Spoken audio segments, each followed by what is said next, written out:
I'd like to invite all of you today to sit in on a conversation I'm having with a past client. Regina has not come to see me for 5 years, and today she's come back to visit. So I'll have a conversation with her, and feel free to listen in. Hi, Regina. It's good to see you. Hi. Hi, Rebecca. How have you been? I've been good. I'm pretty busy, and it's so good to see you again. Tell us a little bit for the listeners and the viewers. What is your first language, and why did you come in for coaching? Well, I have two first languages. It's Russian and Lithuanian. I'm from Eastern Europe. A few years ago, which was actually 5 years ago, a friend of mine told me that if you do want to excel in this country, and especially in the Silicon Valley, you really have to be understood well. He told me that a lot of foreign speakers are brilliant, they are really intelligent people, but if they cannot speak clearly and express themselves, people just start disregarding and dismissing them. So at the end, they really have no value in the company. There was a good point that I took close to my heart, and that's how I found you. Ah, okay. So what have you noticed in the last 5 years? What kinds of things have happened since you took coaching? Well, one of my biggest challenges was speaking on the phone. People would often ask me to repeat things, and well, that wasn't very pleasant. Also, that would happen sometimes when I speak face to face, but mostly on the phone. And I think that's where my greatest area of improvement since I took your classes. I'm glad to hear that. Well, today I'd like to help you and also give our viewers a chance to see what coaching is all about, what happens one-on-one as compared to a classroom. So did you have anything you'd like to work on with me today? Sure, Rebecca. So lately I've been having business lunches with our clients, and for that I would like to go to the Whole Foods and order some wraps.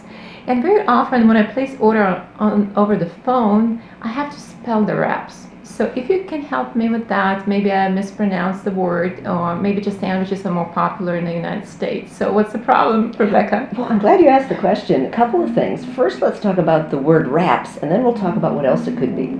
So the word wraps is spelled with a W. So Right. sometimes mentally the brain will try to make a W sound. So make sure you're starting with an initial R where the tongue goes backwards, like this. Wraps. Wraps. And then make sure you get the vowel A. So with the band, we're going to pull on the A sound. Wraps. Wraps. Good, that's very clear. So how would you say this on the phone if I answered and said, what would you like to order? What would you say? I would like to get some wraps. Now notice when you say I'd like to get, that I'd like to get is all a list of function words, and Okay. wraps is the content word. So I'd like to get is said much more quickly than wraps. Okay. Like this. I'd like to get some wraps. So I would focus on the wraps. I Yeah, would like to okay. order some wraps. There you go. An order you could put a little stress on. I'd like to order some wraps. I'd like to order some wraps. And notice how much R there is in the word wraps. Wraps. Notice that order has a different R than wraps. Order, wraps. I see that. Try that. I'd like to order some wraps. Much better. That's very clear. Thank you. When in doubt on the phone, make the vowel longer. Wraps. I see. And I think that a lot of Eastern European speakers struggle with that because I still hear people saying short vowels, just like I used to say, and I still Yes. have to consciously self-correct myself. I still have a little problem. I have to think about slip and sleep, and I just hear right now so many people making the same mistake. We just don't have those long vowels as people do have in America. Do you record yourself when you practice? I do. Good. I That's do. so important. Really key. The other issue with wraps is setting context. So the thing about the word wrap is it has a lot of different meanings, like wrap something up, it's a wrap, meaning it's over. So if you say out of context, I'd like to get a wrap, and they don't hear anything else, they might ask you to repeat. So one thing I would suggest in the context of ordering sandwiches is to give them a little bit of context, to say something like, I'm calling you today to order some sandwiches, but instead of bread, I'd like to order wraps. I see. If you said that, even if I misunderstood the word wraps, I would know what you were talking about. Wonderful. Do you want to try that with setting context? So just pretend you called me, I'm at Whole Foods, and I said, what would you like to order? Well, I would like to order some sandwiches today. And instead of bread, I would like to have some wraps. There you go. The other thing you could do is if there's different kinds of wraps, you could say, I know you have flour wraps and you have spinach wraps and you have tomato wraps, and I would like to order the green ones, the spinach wraps, and I'd like some of the red ones, the tomato wraps, or sun-dried tomato wraps. I know that. Here, I can see that you like them too. I like them too. They're delicious. And then the flour wraps, the white flour wraps, you could say, I don't want white flour wraps. So sometimes if you give that much context, people will understand and not have to ask you to repeat. I see. Wonderful. Yeah, that's a great tip. Thank you. Anything else you'd like to work on? Well, I think the lengths for me is really, really very important, and that's where I'm struggling. And I remember the words like gore and war. Those were also my problems. Yeah. Absolutely. One thing, when you say the word length, notice that TH sound. Length.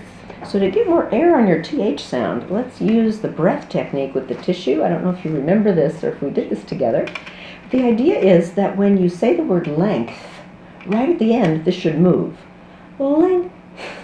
Now, if it doesn't move much, you want breath from the stomach area, not from the throat. So it won't move if I breathe from the throat. Length. Very little breath. But from here, length. More breath. Oh my. Length. Good. Now raise this up so that the bottom part is right by your mouth, and then exhale from here and move your palate forward so you get a little bit of breath. You can also feel breath on your hand. Length. Wow, you're a pro. Length. Better. Now see if you can get more breath from here. Think of yourself as a big balloon filling with air. So you fill up here, and then someone sticks a pin in you, and out comes the air.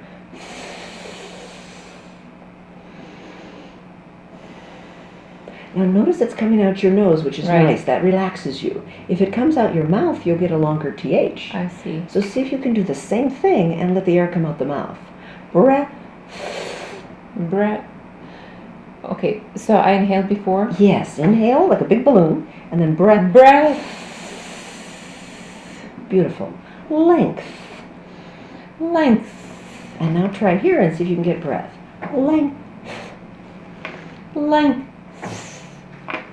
And if you put this a little closer to your mouth, you'll be able to see it so you can monitor it. Length. And if you practice with this, as the tissue moves more, you'll get more strength in your length. So let's say you wanted to project your voice to a large audience. When you say length, it's kind of soft. Right. But if I had 20 or 30 people over there that wanted to hear me say length, I could get more energy in my voice with breath, like this. Length. And that will carry if you have enough breath. Length. Try that. Okay. Pretend you're talking to someone over there. Length. Now you've got more breath. It's starting to move. And as you monitor the breath, your sounds will get stronger and louder. One more sound to show you is the sister sound. Another. Another one. Another one. Another one. Another one. Another one. Another one. Another one. So now try with the tissue and see if you can get lots of breath. I'd like another one. I'd like another one. Another one. Another one. Beautiful. Good job. Anything else you'd like to work on? Well, the same gore and war and more. So when you say gore, do you mean like Al Gore? Yes, like Al Gore. So this gore is G, way in the back, G. And then the or sound has some schwa in it, and it has to be nice and long. The schwa is the same sound you heard in another. That sound, the stomach punch, gore. Mm-hmm. Try that. Gore. Gore. Gore. Al Gore. Al Gore. And what was the other word? Anything with the same sound, With or? like more or war. Oh, okay. War is particularly hard because of the W. Mm-hmm. And when you say go to war, like fight a war, versus I wore my clothing, they sound the same. Right. War. War. So now notice the difference between were and war. So you could say something like they were at war. Try that. They were at war. War. War. War. War. There. And look with the mirror at your mouth. Watch the W. War. War. Notice you're using this muscle right above your upper lip. War. War.